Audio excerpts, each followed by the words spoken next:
On this episode of the O2 Garage, it's going to be epic. In fact, it's going to be an epic-sode. It's going to be one of the biggest ever because we are putting the front together. All of this stuff is going to go back into this bug, and we're not going to stop the cameras rolling until it's finished.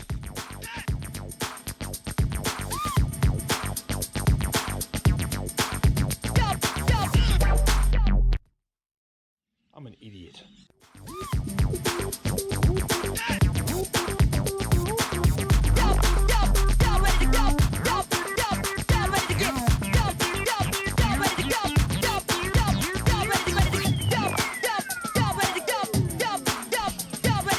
Recently there was some sad news in the car community about the passing of a legendary driver, UK Supreme Formula One driver, Sir Stirling Moss. I thought I'd just quickly share you a story.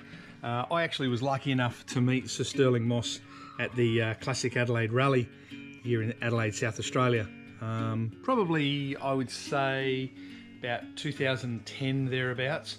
I heard that he was going to be at the rally, so I actually blagged my way into the rally just so I could meet this guy, and eventually met him at a dinner right at the very end. He wasn't very big, quite a diminutive man, but the one thing I remembered about Sir Stirling was that he was immaculate. As I stand here with a beard in front of you, he was absolutely immaculate from head to toe. Very well-spoken Englishman. We spent probably about 5-10 minutes just talking about cars and Adelaide and his love of driving, and it was a really rewarding experience. And I just wanted to share that story with you guys to say that whilst he may be gone, he certainly won't be forgotten.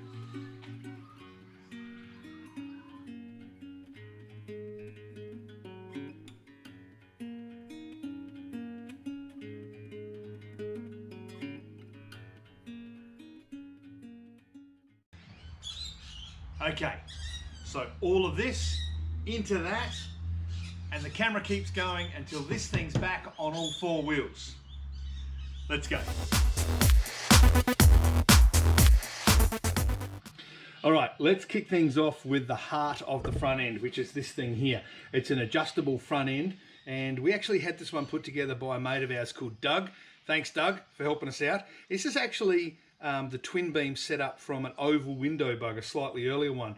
But as you can probably see, he's actually put in some adjusters on this one here. So that's going to give us about 4 inches of drop. But in order to get this, there was a little bit of a backstory. You're probably asking, why am I wearing this? Well, the truth is the matter, on Saturdays I'm actually a property auctioneer, which is why I wear clothes like this. Forewarning if the property was going to be sold at 233,000, ladies and gentlemen, the yellow gavel comes out. It's selling to you, sir, if no one gets involved. So let me make it very clear. You're playing for the keys now. We are selling, we are selling. Here we go, at 233, 234, straight away. Put yourself back in front. We're selling, we're not messing around. 233, happy to take one, sir. 234. 233, 500, you're back in front right there, 233, 500. Want to go to 4 now? Happy to go there now, 234. Now it's only 250 bucks there. It's getting cheaper. 233, 500, ladies and gentlemen. Take me to 234. First call. Second call. Good solid bid back in front, 234, 35, if you want. But today, what we're actually doing, come and have a look at this, is we've actually got Tom's front end, and we're actually giving it to a guy called Doug, an awesome guy, and he's actually making this one. Bring the camera in and have a look. You can see the adjusters on this one here. And so he's going to put it on so it's fully adjustable, but this one has to obviously be the changeover unit. We've got a couple of extra trims and bits and pieces that we're going to get put on. So we're going to leave this one with Doug. We're going to catch up with him very soon. Might even get him up the garage to have a bit of a look. So now we've got this one here. What we can do is we can give it a quick coat of etch primer, get it black, get it into the car, and then start to build it up from there.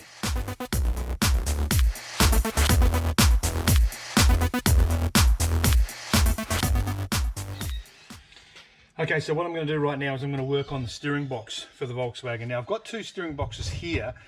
This is the one that came out of it, and the Baja, and as you can see, it's leaking quite badly through here. So this one, unfortunately, is no go. We're not going to be able to use this one. So I'm going to turn my attention to this little guy right here, which looks pretty good. It's just going to work my way through, strip it down, get it in, and away we go.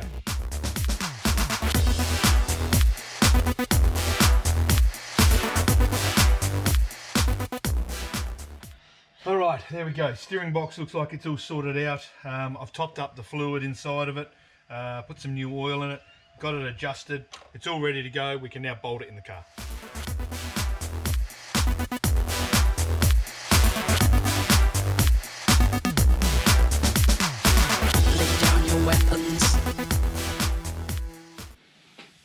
So it's pretty dirty work, as you can see, mate. I'm getting a bit of a mess, aren't I? Yeah, you are. Hey?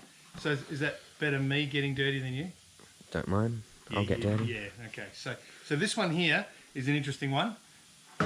This one is the steering dampener. And this one kind of does just that, dampens the steering when you use it. So this one's very old and crusty. And so we need to pull the little bits and pieces apart off of this and chuck on the new one.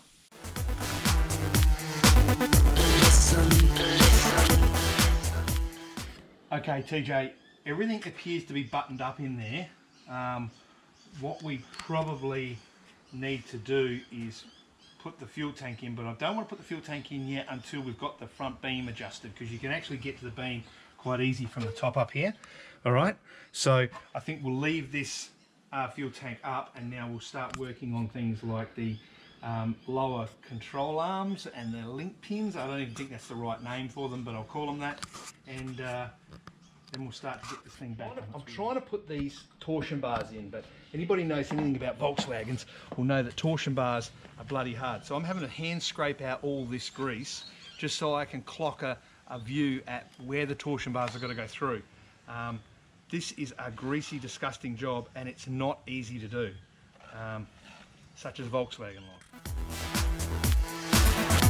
Address this drone, he will speak to you from here. This is a tough job. This is not an easy one.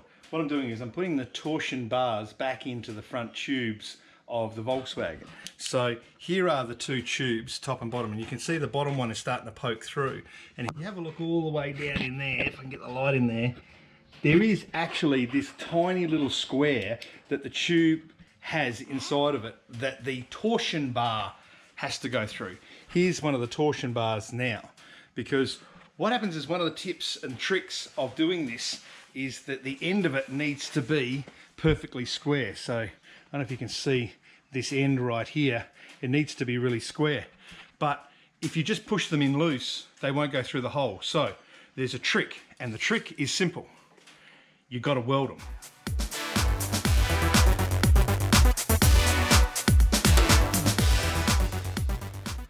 Okay, and here is the end result. The end of it is welded, and it's been linished, and it's nice and square, and it should drop straight through that tube beam hole right in the middle and be smooth. Okay, so the next step is going to be to feed in this torsion bar and knock it through at the same time.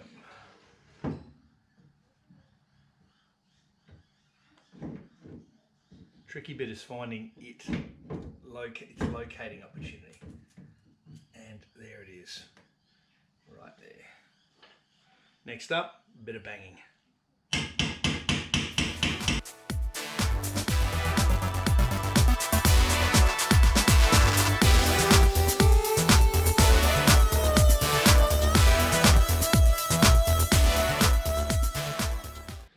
So, front end is in. We have the beam, the trailing arms, the torsion bars, the steering arms, the steering couplings, the steering box, the shock absorbers. They're all now in.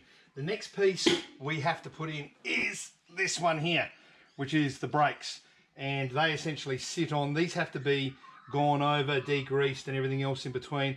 And we've also got what appears to be a link pin kit that we have to pop into this as well. So, no time like right now to do it.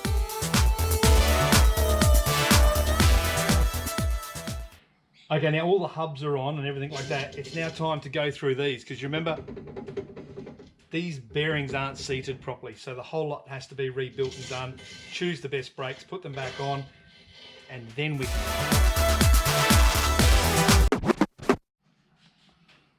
Okay, this is my confused look. I've just gone to undo the nut here just by giving it a clean with a rag, and have a look at this. the nuts are finger tight. That is one of the most dangerous things you'll ever see in a car, is a hub nut that is finger tight at the front.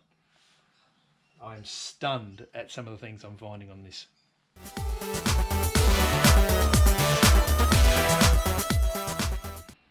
Okay, so I can report that we've had a win on this hub. We have wheel cylinder that is not leaking, and we've got some shoes that are in pretty good condition.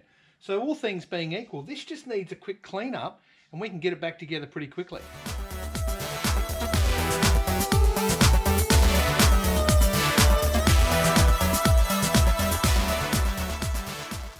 Now it's all back together. It's time to just put the rims on, put the center cap on, and then we can make the adjustments and bring this thing up.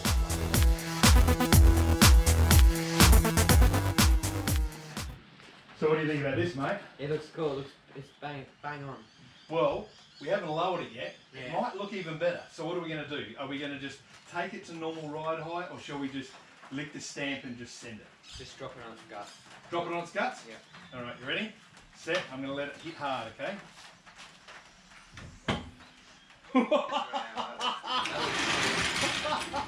What do you reckon about that? That looks cool. Mate, open the door and we'll just push down on the subframe, and that'll just put your foot here and just give it a bit of a push.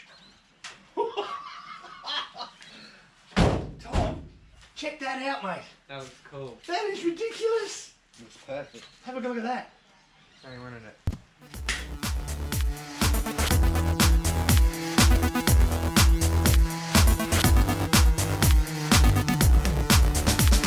Good solid bit at the back with number 27 at 35, at 235, 36 if you like, 36 if you like, 235 at the back. First call, second call, you're playing for the keys, third and final call. Are we all said and done?